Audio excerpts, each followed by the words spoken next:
Okay, so Asheville. You wanted to take a deep dive into all that flooding, right? Yeah, well, it really makes you think twice about those climate haven ideas, doesn't it? Right, like Asheville's supposed to be this safe haven, Yeah. tucked away in the mountains. Attracting all those folks fleeing the coasts. Yeah. Exactly. And then bam, Helene dumps meters of rain. It's almost ironic. Yeah, you got that right. And these articles we've got, they don't hold back. It's grim reading. It's tough to even grasp the sheer scale, 4, sometimes even 5 months of rain. In like, what, 3 days? Less than that even. 3 days in some spots. And we're talking about some areas getting their typical 4 to 5 months worth. Imagine that much water all at once rushing through those valleys. It's almost impossible to picture. And then there's the human cost. Just awful. Over 40 deaths confirmed, and that's just in Buncombe County. And we both know that number's going up. It's going to keep climbing for sure. Homes gone, businesses wiped out, livelihoods just gone. It's just heartbreaking. It really drives home the point that this climate change thing, it's not just a coastal problem anymore. Right. Yeah. Like even if you're miles inland, there are still consequences. Makes you wonder though, Asheville's seen its share of bad floods, hasn't it? Wasn't there that one back in 1916? The Great Flood. Yeah. They talk about it in one of these articles. Is this like history repeating itself then? Or is there something more to it? Well, there are definitely some parallels.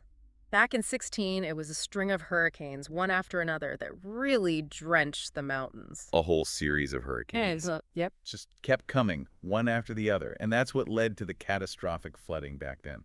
Wow. That's something else. You'd think an event like that would be seared into the region's memory. Oh, absolutely. Some of the stories from back then, they're hard to even read about. Babies ripped right from their parents' arms by the floodwaters. Entire families wiped out by landslides. It's hard to wrap your head around that kind of loss. Unimaginable, really. And it highlights how, despite all the solidness of mountains, we're still pretty darn vulnerable to nature, you know? For sure. But we've always had these kinds of extreme weather events, haven't we? So what makes Helene different? Is it just a case of bad luck or... That's the thing. While those historical floods were awful, what we're seeing now with Helene, it's like those events but on steroids. You know what I mean? And the difference maker, climate change. So you're saying it's not just that these storms are happening, it's that climate change is making them even worse. Exactly. It's like, think of those past storms as lighting a match. Climate change is like dumping gasoline on it. Wow. Okay. So how's it doing that? Is it making it rain harder or something? Warmer air, my friend, it holds more moisture, way more than it used to. Basic physics, really. Okay, go on. I'm listening. Oh, like, think of a sponge, right? It can only soak up so much before it starts dripping. Warmer air, it's like a super soaked sponge, and we're seeing that extra moisture come down as these crazy downpours. And the research backs that up, right? So I was reading something about how climate change made Helene's rain something crazy, like 20 times more likely. Yeah, something like that. It's still preliminary, but those are the kind of numbers they're throwing around. And that's not a small jump, that's a complete game changer. 20 times? Yeah. Man, that's dead. Okay, yeah, you're right. Point taken. So warmer air, more moisture, massive downpours. Yeah. Got it. But isn't there also something about how climate change is messing with hurricanes themselves? It's not just about the rain itself. These hurricanes, they're changing too. What do you mean? It's like this, think of a hurricane like a giant engine, right? Fueled by heat. Warmer oceans, that's like higher octane fuel. Makes them more powerful. Okay, so stronger hurricanes. Makes sense. But here's the thing, they're also slowing down. Wait, really? I figured a more powerful storm would move faster, wouldn't it? You'd think so, right? But it's more about how they interact with the atmosphere, all that stuff. These supercharged hurricanes, they get kind of stuck. Stuck? Yeah, in these slow-moving weather patterns. So instead of bowling through quickly, they just hang out over land, dumping all that rain for days. Oh, wow. Like I don't even know. It's the difference between getting splashed with a bucket of water and someone aiming a fire hose at you for hours. That kind of thing. Okay, yeah, that's a good way to put it. So they're stronger and they're lingering longer. No wonder there's so much damage. Exactly. And this is where it gets really interesting. This whole thing, it's not just a coastal problem anymore. Right. That's what's so scary about it. We used to think hurricanes hit the coast and that's that. But with this inland flooding, places people thought were safe, well, No such thing as safe anymore. pretty much. Asheville's a perfect example. And it's not alone. One of these articles, it highlights a bunch of other areas at high risk, too. The Pacific Northwest, for one. Oh, really? I wouldn't have thought of them. Oh, yeah. Parts of Pennsylvania, upstate New York, too. Huh. So even places used to dealing with snow, they're in trouble. Climate change doesn't care about what we're used to, unfortunately. And then you've got places in the Midwest, Iowa, Wisconsin, The even. Midwest, seriously. I always thought of them as, safe from hurricanes at least. That's the thing. We tend to think of climate change in these neat little boxes, right? Sea level rise over there, hurricanes over there. Yeah, keep it all separate in our minds. Exactly. But that's not how it works. It's all connected. And these impacts, they're rippling out in ways we're just starting to understand.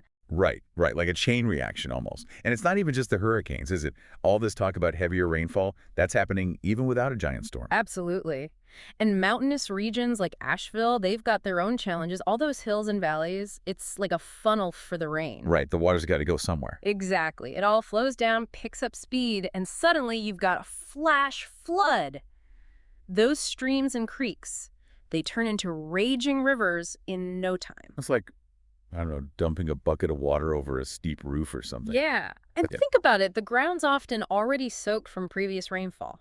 Like with Helene, right? So you add more rain on top, it's a recipe for disaster. Double whammy. So even if it's not a huge downpour, it's still a problem if the ground's already saturated. Exactly. And get this, the article, it mentioned the study. They found that even a tiny increase in soil moisture, like 1%, it can lead to a way bigger increase in how much water ends up in rivers. Wait, so if the soil's a little wetter, the rivers get a lot higher. That's what they're saying, like 3 times higher. It's crazy. Does it even work? It's all about absorption or lack thereof. Think of saturated soil like a full sponge. It can't hold any more water. So it's just runoff? Exactly. All that rain, instead of soaking in, it just runs off into the streams and rivers, overwhelms them, and boom, flood. So it all just builds on itself. Warmer, wetter, more flooding, and nowhere safe. It's like, what's the point of even trying to find a climate haven if it all goes out the window? Yeah, that's the thing about climate havens, isn't it? It's kind of an illusion. You can try to escape one thing, sea level rise, let's say. Right, move inland up into the mountains like Asheville. Exactly. But the thing is, everywhere's got its own set of challenges. It's not like you can just outrun climate change. No, it's everywhere. Yeah. So what does that mean for people who are, trying to find a safe place to live? Especially with everyone and their brother leaving the coasts these days. That's the big question, isn't it? And you're right. There's this whole migration happening. People leaving the coasts, looking for safer ground, heading for places like Asheville. Trying to get ahead of it. Exactly. But here's the thing. That influx of people, it can actually put more stress on those areas. Wait, really? Yeah. I think more people would be good, More resources, more support. To a point, sure. But it's not that simple. More people means more development, more strain on resources, all that. And if those places aren't ready for a sudden population boom, it can actually make them more vulnerable. So it's like the more crowded the lifeboat gets, the more likely it is to sink. Kind of, yeah. And then there's the affordability issue. The article mentioned how people are being priced out of these supposedly safer areas. Right, because everyone wants to live there now. Exactly. So even if people are aware of the climate risks, they might not have a choice. They need somewhere affordable to live. It's a tough situation all around. Though you'd hope that something like Hurricane Helene, as bad as it was, might make people rethink their priorities, You'd hope so, wouldn't you? But people are funny like that. There's this thing called optimism bias. Optimism bias. Yeah, it's like this weird quirk where we tend to think we're less at risk than other people, even when all the evidence says otherwise. So even with these massive floods, we still think, oh, it won't happen to me. Pretty much. And that disconnect between the reality of climate change and how we perceive risk, it makes it harder to get people to act. That makes sense. Yeah. So where does that leave us? What's the takeaway for all of us listening? Are we just doomed to repeat this cycle of disaster and denial? I don't think so. I mean, yeah, it's easy to get overwhelmed, but the most important thing is to not give in to that. Don't get paralyzed by fear or apathy. Okay, so what? Just keep on keeping on. In a way, yes, but it's more than that. It's about recognizing that we do have a choice. We can choose to be part of the problem, or we can choose to be part of the solution. And that starts with awareness, right? Understanding what's at stake. Exactly. And then taking action. Every little bit helps, whether it's reducing our own carbon footprint, supporting sustainable businesses, or advocating for change at a larger level. It all makes a difference. I like that. It's not about saving the planet for some abstract future generation. It's about making the world a better place right now for everyone. Absolutely. And it's not just about individual actions either. It's about coming together as a community, as a society, to address this challenge head on. Because we're all in this together. We are. So, to everyone listening, the choice is yours. What will you do?